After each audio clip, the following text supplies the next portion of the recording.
What I'm about to tell you is going to make a lot of people with type 2 diabetes stop in the middle of their grocery aisle and stare at the cheese section in a completely different way. Because some cheeses quietly help you control appetite, lower the carbohydrate load of a meal, and steady blood sugar after eating, while others keep you trapped in the same spike crash cycle that drives your A1C up month after month. Please subscribe now for simple doctor-guided videos that help protect your blood sugar, your heart, and your future health. Stay with me, because the number one cheese on this list surprises almost everyone. And before we go any further, I need to make something crystal clear because your health matters more than hype. No cheese by itself magically cures diabetes. If somebody tells you one food alone can erase type 2 diabetes, that is not medicine, that is marketing. But remission and real blood sugar improvement often starts when you consistently replace the foods that spike glucose with foods that keep you full, reduce cravings, and make it easier to lose weight. That is where these three cheeses matter. They don't work like drugs, they work like leverage. And the wrong leverage can move your whole metabolism in the wrong direction. Let me tell you about Gloria first, because her story explains the entire video. Gloria was 71, retired, disciplined, and honestly doing what she thought was a healthy breakfast every single day. Whole grain toast, a banana, a glass of orange juice, and a little low-fat yogurt. It looked innocent, it looked balanced, but by 10:30 every morning, she was shaky, hungry, foggy, and reaching for crackers. Her fasting blood sugar wasn't horrible, but her after-breakfast number was a disaster. What changed her numbers was not a miracle supplement. It was learning that the first meal of the day was pushing too much fast carbohydrate, too little staying power, and almost no real break on appetite. When we rebuilt her breakfast, something remarkable happened. Not overnight magic, not some internet fantasy, but something medically meaningful. We replaced the juice and most of the starch with protein-rich foods, fiber, and one of the cheeses I'm going to show you. Within days, Gloria told me she was less hungry.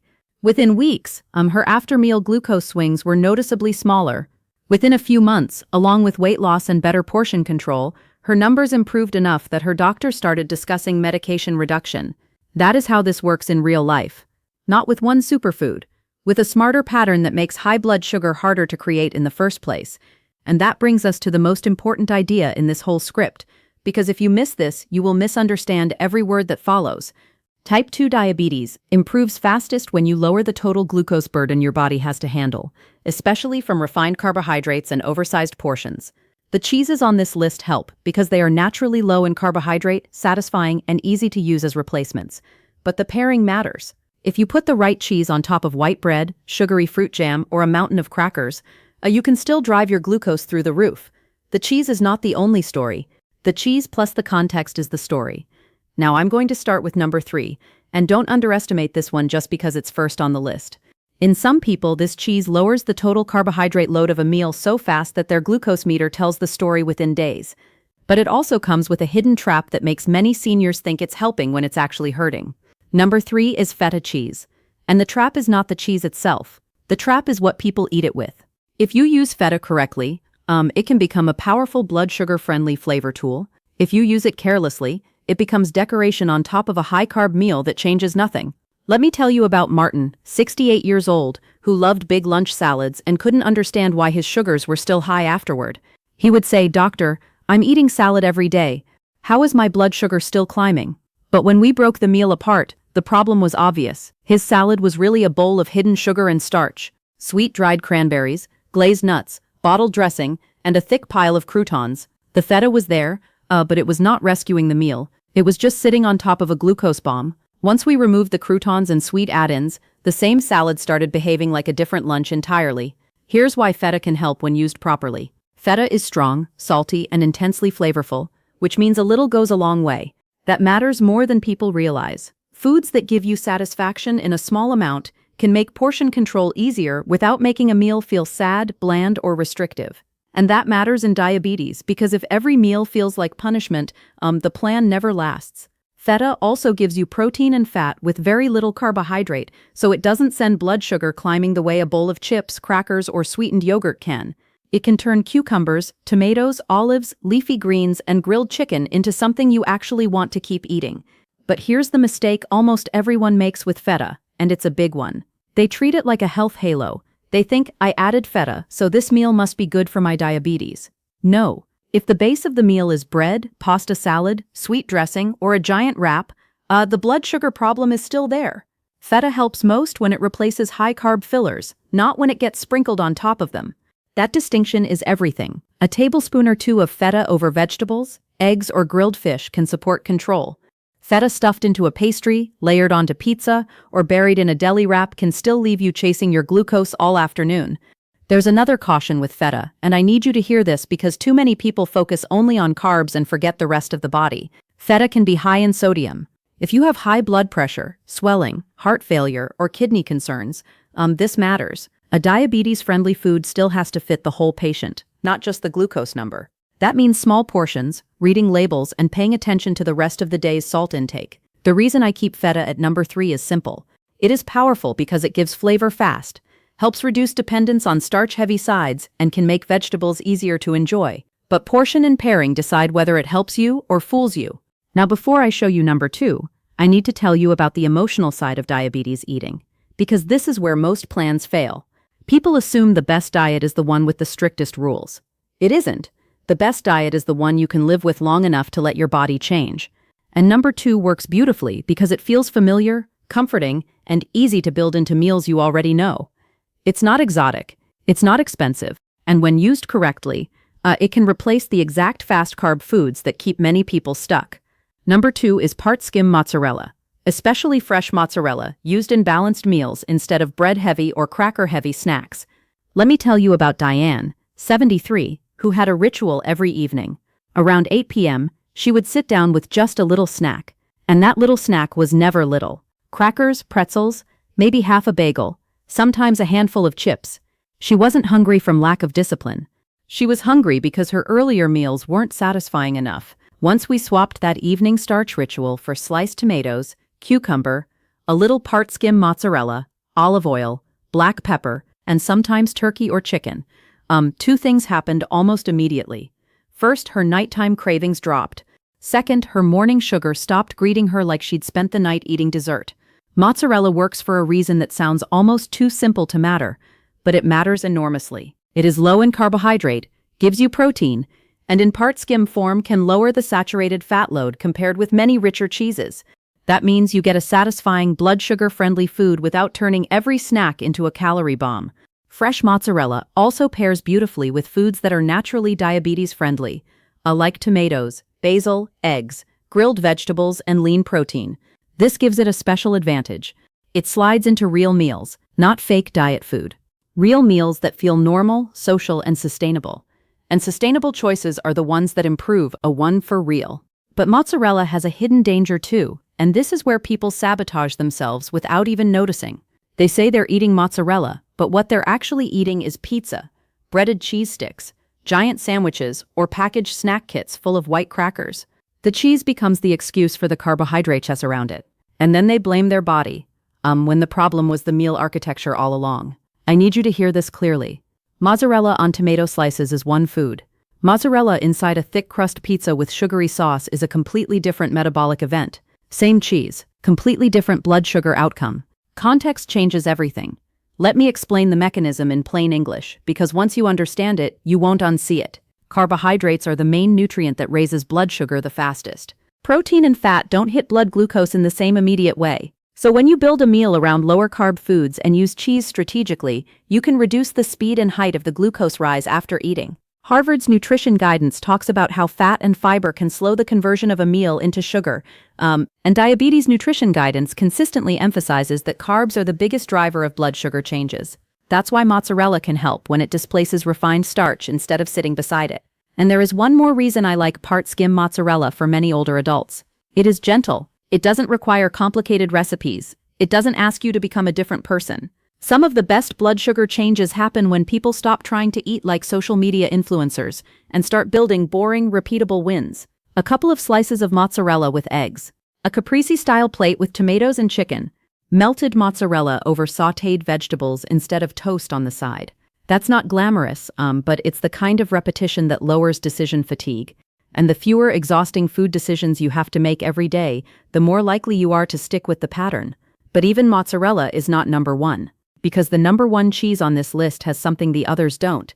It can step directly into breakfast, lunch, snacks, even dinner, and it often attacks the biggest diabetes problem of all, which is hunger returning too soon. This cheese is the one I see changing routines fastest in people who say, "I'm always craving something 2 hours after I eat." It is plain, almost boring, and most people overlook it, which is exactly why it works so well. Number 1 is plain cottage cheese. And if you use it the right way, it can quietly become the protein anchor that changes your entire day. Let me tell you about Walter, 75, who thought he had no willpower. Every morning he ate cereal because it was easy.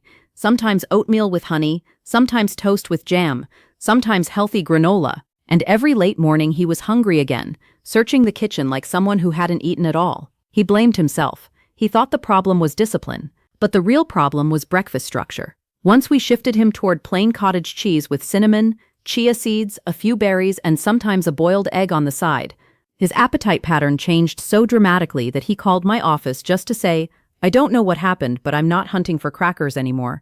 This is why cottage cheese earns the top spot. It is high in protein for the calories, naturally low in carbohydrate when plain, and incredibly versatile. That combination is gold for blood sugar. UCLA Health and Cleveland Clinic both highlight that plain cottage cheese can support blood sugar control largely because of its protein content and relatively low carbohydrate load. That protein helps with satiety, which means you're less likely to drift into the snack foods that do the real damage. In other words, a cottage cheese doesn't just affect what you eat in that moment. It changes what you're able to resist 2 or 3 hours later, and that is metabolically huge. There's something else important here, and most people miss it. Cottage cheese is not powerful because it's trendy. It's powerful because it can replace the foods that keep glucose unstable at the most dangerous times of day. Breakfast is one, late-night snacking is another, afternoon hunger is another.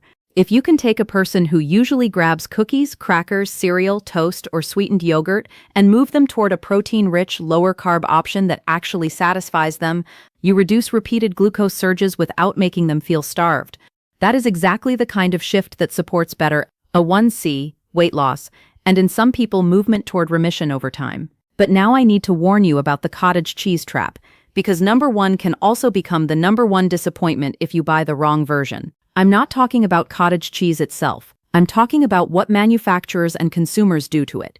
Pre-sweetened cups, fruit on the side, dessert-style flavors, honey stirred in, granola dumped on top. Suddenly the healthy snack carries enough sugar and starch to erase the advantage. The same goes for people who add pineapple syrup, canned fruit, or sweet cereal for crunch. If you do that, you didn't build a blood sugar-friendly snack. You built a disguised dessert with a protein garnish. There's also a second caution with cottage cheese, and this one matters especially if you also have high blood pressure. Some cottage cheese products can be high in sodium. That means the label matters. Low sodium or no salt added options can make a real difference for the right person. And for people with lactose intolerance, fresh cheeses can sometimes be harder to tolerate than aged ones. So I don't want you thinking the healthiest choice is identical for everybody. It isn't. Medicine is never that lazy. The right cheese is the one that helps your blood sugar without causing another problem. That's why, when we talk about diabetes-friendly foods, we always have to zoom out and look at the whole human being. Now let's connect the dots, because you may be wondering why these 3 cheeses stood out. It isn't because they contain a magic nutrient no other food has. It's because they solve 3 different diabetes problems. Feta helps with flavor control and makes vegetable-based meals more satisfying in small amounts. Part-skim mozzarella helps replace bread-heavy snacks and comfort foods with something more stable. Cottage cheese helps attack early hunger, breakfast spikes, and mindless snacking. That is why they matter. They don't just sit on a plate, they shift behavior. And when behavior shifts, a blood sugar often follows faster than people expect. This is also the moment where I need to tell you what cheeses do not belong in the reverse diabetes quickly fantasy. Processed cheese spreads, canned cheese products, giant cheese-loaded fast food meals, and cheese paired with refined flour are not the heroes of this story. People hear cheese is low carb and think the whole category gets a free pass. No. Cheese sauce over fries is not a diabetes strategy. A breakfast sandwich on a giant white roll is not a diabetes strategy. A burger with cheese plus soda plus fries is definitely not a diabetes strategy. When cheese travels with ultra-processed starch-heavy foods, it loses the very advantage you came here for. And I want to address something that frightens a lot of people with type 2 diabetes. They hear the word remission, and they think it means something mysterious, unreachable, or reserved for other people. It isn't. Remission, in practical terms, usually means blood sugar improving enough that diabetes markers return to the non-diabetic range without glucose-lowering medication, or with much less medication, depending on the definition being used. Diabetes organizations emphasize that this tends to happen through weight loss, consistent carbohydrate reduction, and an overall healthier eating pattern, not from a single miracle food. So when I say these cheeses can help reverse type 2 diabetes, what I really mean is they can support the daily pattern that makes remission more possible. That distinction is not just academic. It protects you from disappointment and dangerous thinking. Because if you believe the cheese itself is the cure, you will keep the bread, the pasta, the pastries, the sweet drinks, and the oversized portions, and then wonder why nothing changes. But if you understand that the cheese is a tool for replacing faster digesting, glucose-raising foods, then suddenly the whole strategy becomes rational. The cheese reduces the carbohydrate burden, improves satiety, and makes better choices easier to repeat. That's not sexy, but it is exactly how people lower A1C in the real world. Through repeatable substitutions that their bodies can feel and their meters can confirm. Now let me show you the exact mistakes that stop these cheeses from helping, because these are the silent reasons people say, "I tried that and it didn't work." Mistake number 1. Eating the cheese with crackers, toast, wraps, chips, or sweet fruit every single time. Mistake number 2. Choosing flavored, sweetened, or heavily processed versions. Mistake number 3. Portions so large that calories derail weight loss. Mistake number 4, ignoring sodium if you also fight high blood pressure. Mistake number 5, assuming the rest of the day doesn't matter. If breakfast is cottage cheese but dinner is pizza, fries, and dessert, your pancreas is still not getting the message. Let me give you a simple breakfast example, because breakfast is where many glucose disasters begin. Bad version, cereal, banana, juice, toast. Good version, plain cottage cheese, a few berries, cinnamon, chopped walnuts, and maybe an egg or two if you need more staying power. Do you see the difference? In the first breakfast, carbohydrate dominates the plate. In the second breakfast, protein, fat, and a smaller carbohydrate load dominate. That changes the speed of digestion, the size of the glucose rise, and how hungry you feel later. And when you're not starving by mid-morning, you're much less likely to reach for the foods that push your numbers even higher. Here's a lunch example. Bad version, large deli sandwich, chips, sweet tea. Better version, grilled chicken salad with olive oil dressing, cucumbers, tomatoes, olives, and a modest amount of feta. Or sliced mozzarella with tomatoes and turkey roll-ups on the side. Again, the cheese is not acting alone. It is helping you build a meal that is lower in refined carbohydrate and higher in satisfaction. That matters because hunger drives decisions, and blood sugar instability often begins with ordinary meals that are just too heavy in starch. The more you build around protein and non-starchy vegetables, the easier it becomes to keep the rest of the day under control. And for snacks, this is where people either protect their progress or destroy it. A lot of so-called healthy snacks are just dessert with better branding. Granola bars, flavored yogurts, dried fruit mixes, crackers, baked chips, even some diabetic snack packs can keep glucose climbing while pretending to be harmless. A smarter snack is cottage cheese with a few cucumber slices, or mozzarella with cherry tomatoes, or a small amount of feta worked into a vegetable plate. These are not flashy, but flashy snacks usually aren't the ones that lower A1C. Repetitive, satisfying, lower-carb snacks are, and yes, a boring sometimes beats exciting when your goal is metabolic recovery. Now I want to say something about fear, because food fear is exhausting. Some people with diabetes become so anxious that every food choice feels like a medical emergency. They stop enjoying meals. They stop trusting themselves. They swing between strict control and total burnout. These cheeses can help for a reason beyond biochemistry. They make food feel normal again. Cottage cheese at breakfast is normal. Mozzarella with tomatoes is normal. Feta in a salad is normal. You do not need a weird powder, a $70 supplement, or a punishing cleanse. What you need is a pattern your body can handle and your mind can live with. That is how lasting change actually happens. And here's something people never talk about enough. The first benefit is often psychological, not laboratory. The moment someone realizes they can eat satisfying food and still see better numbers, a door opens. They stop feeling doomed. They stop feeling like diabetes is a punishment. They start believing they can actually influence the disease. That belief is not small. It changes compliance, consistency, and stress. When stress goes down, decision-making improves. When decisions improve, habits improve. When habits improve, numbers improve. That's the chain. And sometimes, a humble container of cottage cheese or a slice of mozzarella becomes the first proof that the body is still willing to respond.